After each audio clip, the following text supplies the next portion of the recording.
no species could overlook the day humans reached their breaking point. You know, when a human says they're about to lose their cool, the whole galaxy should pay attention, said Kale, a diplomatic representative, watching Commander Davis closely. He couldn't tell if Davis was joking or completely serious. Humans had made casual comments like this in negotiations before, but there was something different in Davis's voice this time, something that made the room feel colder. The Galactic Council chamber was packed. Delegates from all kinds of species glanced at each other with the usual suspicion, but today they were united for one reason: figuring out what to do about humanity. Commander Davis stood alone in the center of the room, his hands clasped behind his back. He looked relaxed, but had an unmistakable intensity about him. "Commander Davis," began Merak, an elder representative of the Sazan Order, his voice carrying a faint clicking sound typical of his species. "The recent events involving human colonies in the outer sectors have raised concerns." Merak paused, his mouthparts twitching slightly, showing his nervousness. "Some of us question the appropriateness of your people's actions," Merak continued, glancing around the room. Davis raised an eyebrow, waiting. His face said he already knew where this was going. "Your actions led to the destruction of the Zan station," Merak said, sounding uneasy. "Several thousand beings were aboard, none of them human, and yet we've seen no sign of regret or even acknowledgement of wrongdoing from your side." Davis's face stayed calm. He took a slow breath, his eyes glinting. "Representative Merak," he replied smoothly, "the Zan station launched an unprovoked attack on a peaceful human outpost. They destroyed everything. No one survived." He paused to let that sink in, watching the alien representatives around him shift uncomfortably. "You all talk about peace, about rules, about civility," he continued, "but you look the other way whenever these rules are broken. If the victims are humans." A murmur rose in the room, low but charged with tension, as Davis's words made an impact.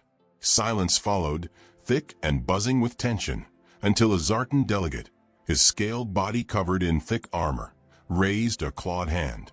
"Are you suggesting, Commander, that the human race intends to ignore the laws of engagement we've agreed upon?" he asked.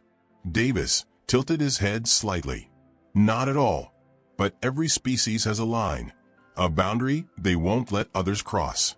Ours was crossed long ago, and we've been more than patient since then." The Zartan delegate snorted, releasing a puff of greenish vapor from his nostrils. "Patience?" he scoffed, eyeing Commander Davis with a mix of skepticism and disdain. "Humans talk about patience. Tell me, Commander, what does human patience mean when dozens of non-human colonies lie in ruins?" Davis's eyes grew harder, his jaw setting firmly. "It means, Representative," he began, his voice turning cold, "that our actions have been restrained, considering what we're capable of." He let his words settle, the weight of them pressing on the room. For the first time, Kale felt a chill, realizing that human restraint was perhaps more than they had ever understood. To the other species, humans were new to the Council, a young race trying to find its place. But there had always been something deeper, an unspoken intensity in their dealings, that they were only beginning to grasp. Another delegate, a Merthan with large, dark eyes that seemed to absorb all light, spoke up. "We still don't understand why such a drastic action was necessary. Couldn't humanity have approached us, asked for our intervention?" Davis echoed the question with a slight smirk. "Requested?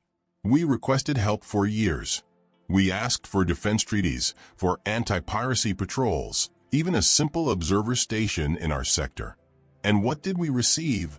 He glanced around the council, his gaze steady. "Nothing. No aid, no interest, just rules meant to restrain us while the rest of you carried on, ignoring the threats we faced." Merak raised his hand cautiously, his voice softened. "We understand your frustration, Commander Davis, but the destruction of Zan Station, it seems excessive. Was there not a more diplomatic approach humanity could have tried?" Davis locked eyes with Merak, his expression unyielding. "Tell me, Representative Merrick, what would be the appropriate response when your civilians are killed without warning? His voice softened, but there was a sharpness, a warning behind it. Is there some calculation you use, some ratio of lives lost that makes it acceptable? The room fell silent, each delegate reluctant to respond. Every representative present knew that, by their standards, humans were already outliers. Most species relied on restraint and negotiation to avoid conflict. But humanity's instinct to protect its own ran deeper, and when patience finally ran out, Davis took a step closer to the center, making eye contact with each delegate around him. We've followed the Council's laws. We've respected every rule. We've followed every rule, every mandate. Davis continued, his tone steady but intense. We've done everything we can to show that we're reasonable, even when you all ignored us. His gaze hardened. But if you think we'll just sit back while our people are wiped out, then you haven't been paying attention. Cale shifted uncomfortably. In all his years on the Council, he had rarely seen such defiance. Humanity had always been assertive, yes, but this was different. There was a weariness in Davis's voice, a hint that the galaxy had underestimated just how far they could push this species. The mayor then delegate, visibly disturbed, spoke up again. Commander Davis, are you suggesting that humans will continue to respond aggressively to any perceived threat? Davis folded his arms, his expression unreadable. No, he replied calmly. I'm saying that from now on, humanity will respond in whatever way necessary to protect our people. If that means aggressive action, then so be it. A heavier silence fell over the room. Council members exchanged uneasy glances, and Cale could see the tension on their faces. It was no secret that the galaxy's more powerful species had assumed humanity would eventually fall in line, that they would conform to the Council's expectations. But now, it was becoming painfully clear that humanity's patience had limits. Merak hesitated before speaking again. We're not accustomed to this kind of tone from Council members. We urge humanity to exercise restraint in future conflicts. Davis gave a slight nod. We will exercise restraint when restraint is warranted, but we won't hesitate to act decisively when threatened. Call it what you want, but for us, it's simply self-preservation. A bitter chuckle slipped from the Zartan representative, though his voice held a tense edge. Self-preservation? Or is this a challenge to the Council? Neither, Davis replied, meeting the Zartan's gaze directly. It's a warning, one that's long overdue. He turned, looking out over the assembly of alien faces. The galaxy assumed our patience was infinite, that we would endure quietly. But humanity has reached its limit. No more tolerance for attacks. No more looking the other way while our people suffer. Another wave of murmurs passed through the hall, the realization settling over the Council. Humanity was done waiting for approval, done bending over backward. To be seen as part of the Council's civilized order, that's what humanity had wanted. Cale felt a pang of worry as he looked at Davis, recalling how he'd observed humans from the beginning, admiring their adaptability and resilience. Now he realized, perhaps too late, that humanity possessed something far more potent than he'd imagined. The tension in the Council chamber grew thicker. Each species had its own way of handling threats, and the idea of a direct warning was unsettling to many here. For most, diplomacy meant restraint, polite decorum, holding back. But here was humanity, not posturing, not making empty threats, but calmly declaring that their patience had run out. After Davis's speech, the other representatives shifted in their seats. A ripple of confusion passed through Cale's mind, reflecting the unease in the room. He had watched humanity's journey since they first joined the Council. At first, he had been intrigued by their curiosity, their quick advances, and their unique customs. But now, he realized he had only scratched the surface of what humans could do. The Council head, a tall, translucent being with segmented limbs, named Kirin, spoke up. His voice resonated through the chamber. Commander Davis, your position is clear. However, such declarations may destabilize our collective peace. Kieran extended his long, slender arms in a calming gesture. Surely, we can find a compromise that respects humanity's needs without undermining the Council's authority. Davis sighed, and for the first time, Cale noticed the weariness in his eyes. He looked like a man who had been fighting battles beyond the Council's sight, struggles that had weighed heavily on his people in ways the Council could never fully understand. Chairman Kieran, Davis began slowly. We've always wanted peace. But peace without security? That's hollow. A Marian delegate, visibly uneasy, clicked his long claws together. Is there truly no way for humanity to ensure its safety without resorting to such forceful measures? Davis's gaze hardened, though his voice stayed calm. We tried that, remember? Years of negotiations, treaties, agreements, all under the Council's so-called protection. But time after time, when our colonies were attacked, you told us to wait, to be patient. He paused, looking around the chamber. And so we waited. We buried our dead and rebuilt. But patience has limits. Cale felt a sudden realization. Humanity's anger wasn't driven by ambition or greed. It was the anger of a people who had been ignored, dismissed, and pushed past their breaking point. Humanity, a species that had been ignored, dismissed, and underestimated. Cale looked around the chamber, noting how his fellow representatives struggled to understand this perspective. For most of them, war was ancient history, a distant relic from a less civilized time. But humans had come from conflict. Their history was a series of trials, tests, and survival against impossible odds. Cale wondered if the galaxy had ever truly considered the resilience that hardship had forged in them. One of the Council's senior diplomats, a hulking, feathered Tovari named Rhine, ruffled his silver feathers, a sign of his discomfort. Perhaps this isn't just about defending your colonies, Commander, he ventured. Perhaps humanity feels it has something to prove. Davis chuckled, though it held no warmth. Prove, he repeated. We have nothing to prove. We're not here to show the galaxy how strong or dangerous we are. We're here to protect our people. And if that protection requires force, then that's what it will take. Merak, the Yayan representative, raised a clawed hand, almost pleading. Commander Davis, surely you can understand the Council's perspective. Retaliation invites more retaliation. This cycle could go on endlessly, destabilizing the entire galaxy. Davis looked at him sharply. There is no cycle, representative. The only cycle here is one that exists because humanity has been holding back, while others took advantage of that restraint. All we want is for that restraint to be acknowledged and respected, not ignored. Cale felt a sinking dread. Humanity hadn't been playing the same game as the other species. For most on the Council, power and influence were currencies to be traded, tools to be wielded with caution. But for humanity, the stakes weren't about influence or control, they were personal. A Triaxan delegate, her scales glimmering faintly in the dim light, spoke up, her voice careful and measured. We are all part of this Council, Commander, and as such, we must trust one another. If even one member chooses to act outside agreed protocols, the very foundation of our unity is at risk. Davis's gaze remained steady, unyielding. Unity requires more than trust.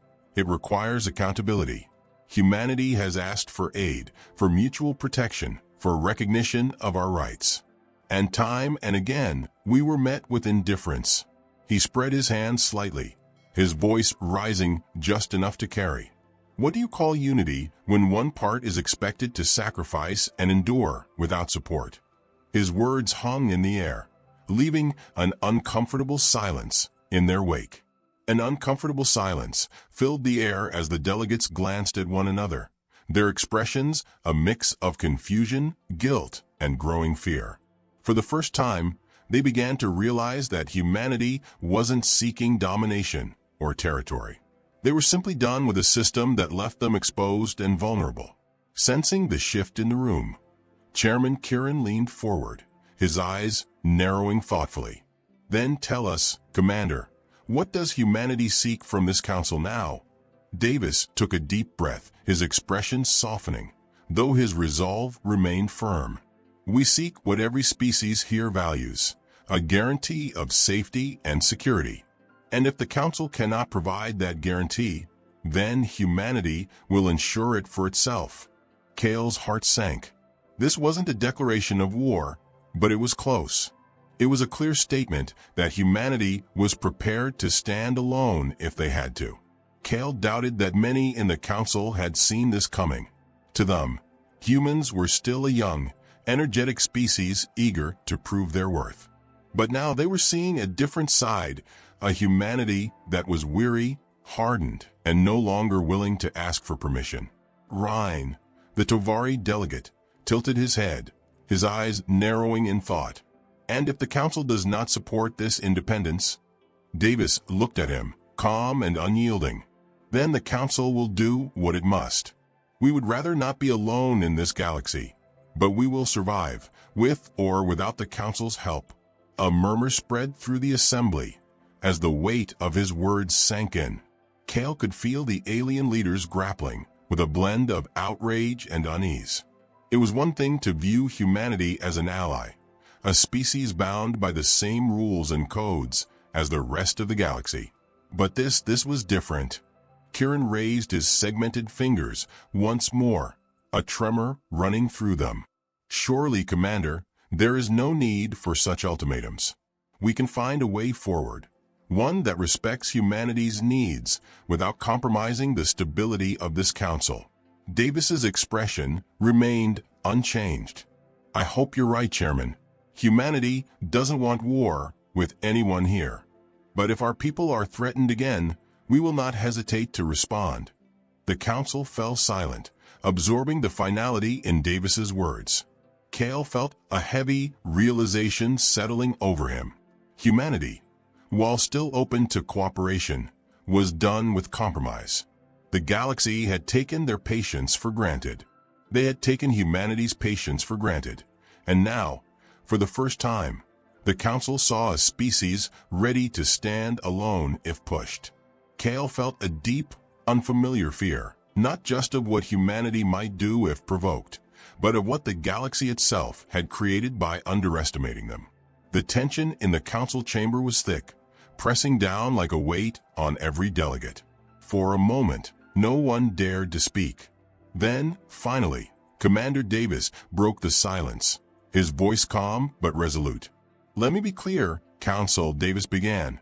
Humanity has no desire for dominance, no interest in ruling the stars. What we seek is simple, the right to exist, to protect our own without interference. If we are to remain in this council, our needs must no longer be treated as secondary. Merak, the Asian elder, spoke up, his voice cautious yet steady. Commander, you must understand that unity requires compromise. If every species took matters into their own hands, we would have no need for a council at all. Davis nodded, acknowledging the point. And yet, Representative, he replied, what does unity mean if it's only enforced by words without action? How many human colonies must fall before we are permitted to defend ourselves as needed? The delegates exchanged nervous glances, each feeling the weight of that question. The Galactic Council had always been an experiment, a coalition of species with different histories, values, and visions, attempting to build something like peace. But now, faced with humanity's breaking point, they were forced to confront the flaws in their own vision. A low, grumbling voice cut through the murmurs. It was the Zartan representative, his scales bristling, his deep-set eyes glaring at Davis. And suppose the council grants this autonomy, Commander. What then? How can we trust that humanity will not abuse it? Davis held the Zartan's gaze, unwavering. Trust goes both ways. Humanity has been asked to trust this council for years, and we have paid the price for that trust. Now, we ask for the same right to act as any other species would in our situation. Chairman Kieran raised his elongated fingers, the shimmer of his translucent skin catching the chamber's dim light. Commander Davis, this is no small request. It challenges the very foundation of our unity. If we grant humanity this level of independence, it must be understood that this decision is final. Kieran continued, his voice firm. Humanity will be bound by its choices. Davis gave a slight nod. Understood, Chairman. Kale watched as the council representatives weighed their options. For many of them, the idea of allowing any species this level of autonomy within the council structure was unthinkable. Yet humanity had backed them into a corner, leaving no easy escape. They had only two choices: recognize humanity's autonomy or risk a split that could unravel the council's very foundation. After a long, tense pause, Kieran turned to address the assembly. Then, let us vote. The display screens around the room lit up, each representative casting their vote. It was a solemn and rare moment in the council's history. As the numbers appeared on the screens, a murmur rippled through the chamber. The final tally was undeniable. Humanity would be granted the autonomy it sought. Davis let out a breath he hadn't realized he was holding, his expression remaining calm, though Kale noticed a flicker of relief in his eyes. Thank you, Chairman, Davis said. Humanity will honor this decision, as we have honored our commitments to this council. But just as the tension in the room seemed to ease, the Zoran representative leaned forward, his eyes gleaming with a new sense of challenge. Commander, this autonomy you seek, let us hope it does not lead to further incidents. If humanity's actions threaten the stability of the galaxy, know that there will be consequences. Davis met his gaze without flinching. Understood, Representative. But if anyone threatens the lives of our people again, know that we will respond. No hesitation, no delay. The words hung in the air, and it was clear to everyone present that Davis wasn't issuing a threat. He was making a promise. As the session came to a close, Davis turned and walked out of the chamber, his footsteps echoing through the vast hallways of the council building. Kale followed, catching up to him outside, his mind racing with questions. Commander Davis, Kale called out, his voice a mix of respect and curiosity. May I ask, did humanity ever truly believe the council would protect you? Davis stopped, his gaze distant as he considered the question. We hoped it would, he admitted, a hint of sadness in his voice. For a long time we believed, just maybe, we'd found a place in the galaxy where strength wouldn't have to be our only shield. He paused, his voice quiet. But hope fades when reality proves harsher, Davis finished. Kale nodded, feeling a surprising pang of understanding. So that's why you chose to make this stand, he said quietly. Davis nodded, a faint smile touching his lips. We tried everything else, Kale. We negotiated, we waited, we even sacrificed. But every species has a breaking point. Today, humanity reached ours. Kale realized he had underestimated humanity's resilience, their tenacity, and their willingness to stand alone if needed. They had shown a strength that many species might never truly understand. Perhaps it was because humans weren't after dominance. They didn't strive for conquest. They fought only when forced, to defend what mattered most to them. As Davis turned to leave, Kale called out one more time. Commander, what will you do now? Davis paused, glancing over his shoulder. What we've always done, Kale. We'll protect our people and build a future for them, even if we have to do it alone. With that, he turned away, his footsteps echoing as they faded into the distance. Kale watched him go, feeling a strange respect blooming within him. He realized he had just witnessed something historic, a moment the galaxy would never forget. Today, humanity had drawn a line, one that would ripple across every corner of the stars. They had taught the council a lesson that would be etched into history. The breaking point had arrived, and with it, the galaxy would never look at humanity the same way again.